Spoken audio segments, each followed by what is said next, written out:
জামাত কি তবে নিজের পায়ে নিজেই কুড়াল মারছে? রাজনীতির মাঠে বহু লড়াই, মামলা আর ঝড়ের পথ পেরিয়ে আসা দল বাংলাদেশ জামায়াত ইসলামী।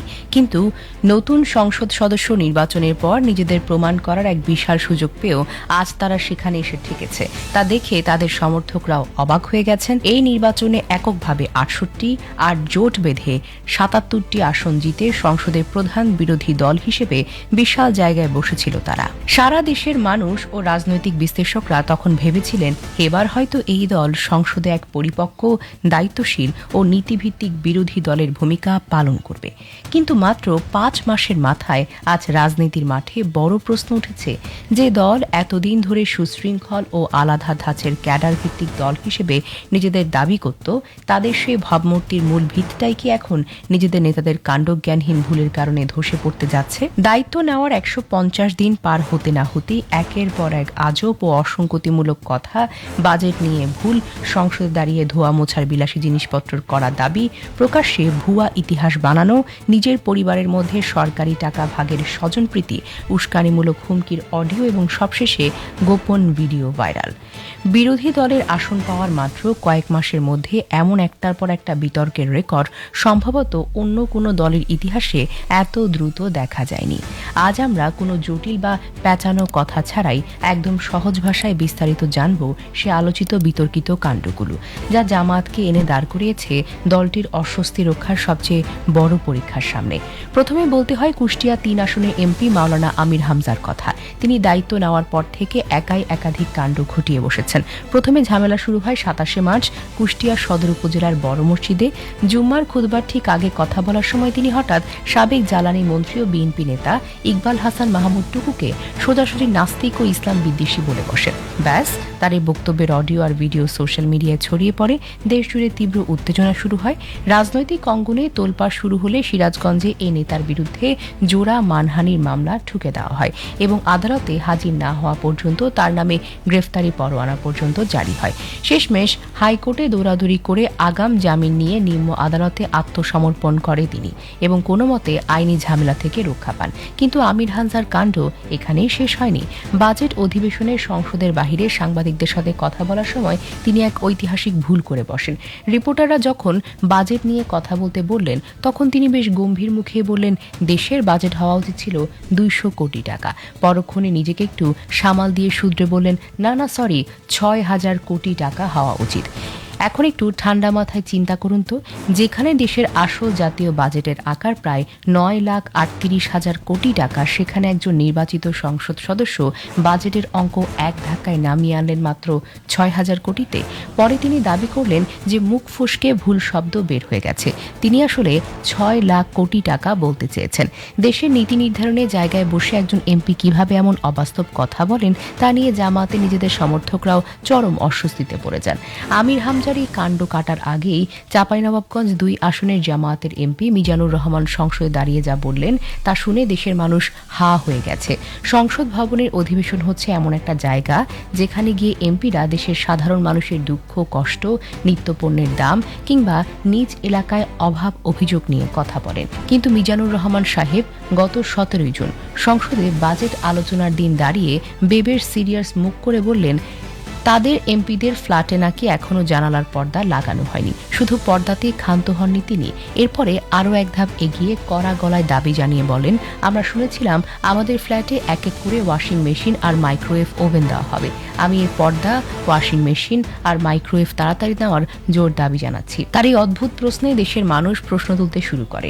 সংসদে গিয়ে দেশের গরিব মানুষের কথা বলার নামগন্ধ নেই, অথচ নিজেরা আরাম আয়েশে থাকার জন্য ওয়াশিং মেশিনের জোর দাবি তোলা হচ্ছে। একটি বক্তব্য জামায়াতের সংসদীয় পরিপক্কতার জনগণের প্রতি দরদকে বড় ধরনের প্রশ্নের মুখে ফেলে দেয়। তবে সব সীমান্ত পার করে দিয়ে নাটকের তুমুল রেকর্ড গড়েছেন নীলফামারী ৪ আসনের জামায়াতের এমপি আব্দুল মুস্তাকিম। গত ১৪ জুন সংসদে দাঁড়িয়ে নিজের পরিবারের বীরত্বের গল্প শোনাতে গিয়ে তিনি এমন এক আজব ঘটনা বানালেন যা পুরো দেশকে অবাক করে দিয়েছে। তিনি সংসদে দাঁড়িয়ে বুক ফুলিয়ে দাবি করে বসলেন তার পরিবার নাকি ৪৭ জনই মুক্তিযোদ্ধা। তার বাবা, ৪ ভাই সহ ১৯ জন যুদ্ধে গিয়ে শহীদ হয়েছেন এবং তিনি নিজে নাকি জুলাই যোদ্ধা। তার মাও নাকি মুক্তিযুদ্ধের অন্যতম বড় সংগঠক ছিলেন।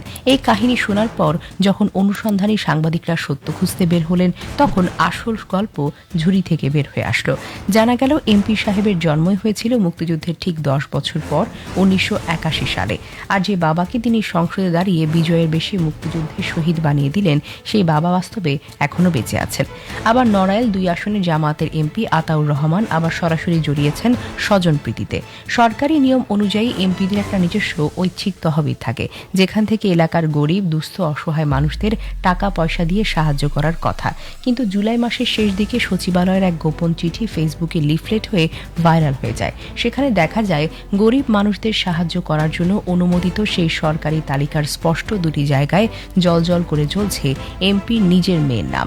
গরিবের হকের জন্য পাওয়া সরকারি টাকা নিজের মেয়ের নামে বাগিয়ে নেওয়ার এই খবর পড়তেই দেশজুড়ে তীব্র ক্ষোভ ও ছিছি। পরিস্থিতি বেগতিক দেখে এমপি সাহেব তড়িঘড়ি করে তার অফিসিয়াল প্যাডে বিজ্ঞপ্তি দেন।